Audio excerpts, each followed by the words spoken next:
Okay?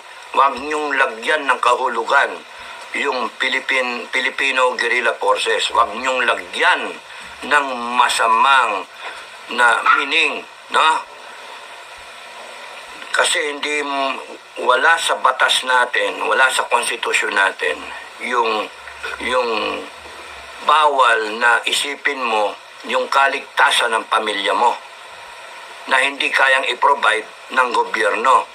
Kung pipigilin nyo ang Filipino Guerrilla Forces, kung pipigilin nyo, you put it in writing that you are ensuring every family namin, no, yung mga kasama, no, we can get the names and individually bigyan nyo